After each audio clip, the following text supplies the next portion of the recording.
This is my highest viewed Red Hood short with 129,000 views in YouTube Shorts views. So, yep. Sliding through, you can, look at it. Yo, you know what I think it actually, bro. Now, when I come out of the grid, you will see that there is a slight shift in movement. This is because Red Hood is actually on the other side of the screen and I'm trying to move the footage.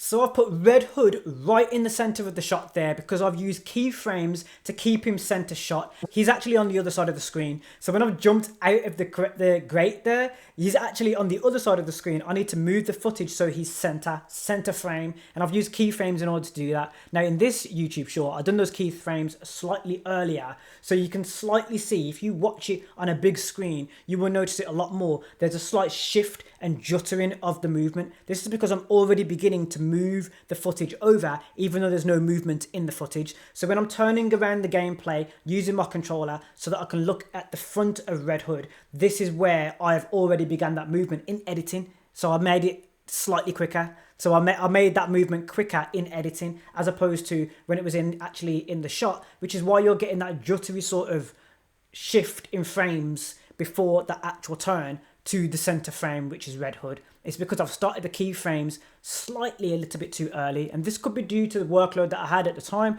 If I'm uploading quite a lot of content, I'm trying to get it out for you guys, then this was happening because of that, just the amount of workload that I was putting in. But I'm remedying this and making sure that I'm always giving you the top quality, even when I'm using these keyframes. You also need to consider that I'm also resizing the gameplay as well. So I'm resizing the gameplay, using keyframes to keep Red Hood center shot, and also thinking about what I want to show you guys as another perspective of Red Hood from Arkham Knight. The reason why it is because you can see the wet textures on the leather of Red Hood's jacket there. That is absolutely brilliant. And you've also got some light bouncing off it. Keep in mind, this is a previous generation game. It's not a next gen game. That's not ray tracing. It's just literally hard work by the game developers making sure it looks good. And that really, really works. Because if you look back on original games that used to do this, you have to think about the effort they're doing in order for that light to take effect in that scenario. It's not a quick time scenario because I've already begun to move here in this crate. So at this point I'm moving in the crate. It is genuinely what the game is doing. So it's really good. It looks really good. You've also got the sound of the rain dripping through that crate as well, which also adds to the atmosphere, as well as the music that's playing along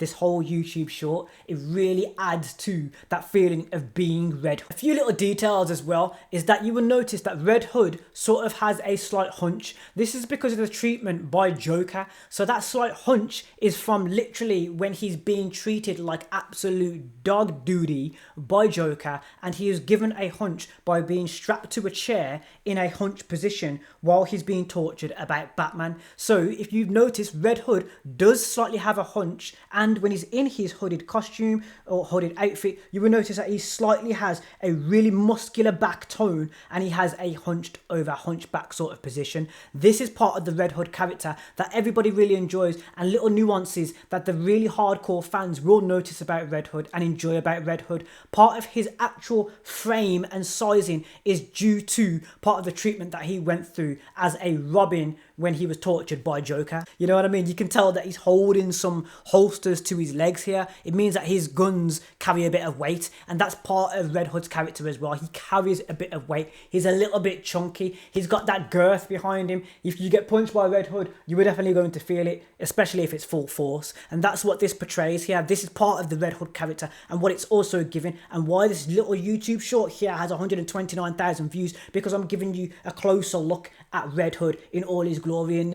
And that's my reaction to my currently highest viewed Red Hood YouTube short. If you've enjoyed, smash the thumbs up, and also don't forget that you can also subscribe to me, Anthony Allen. My channel's called Anthony Allen. Type my name into YouTube, see if you can find me up, and if you can't, just literally put a game at the end of it, like one of the games that I play, Anthony Allen, and then type the game, and then it should help you find me. If it doesn't, then subscribe with those notifications on. You'll definitely be able to find me then, because it will be in your subscription feed. Thank you for watching. See you in the next one, man.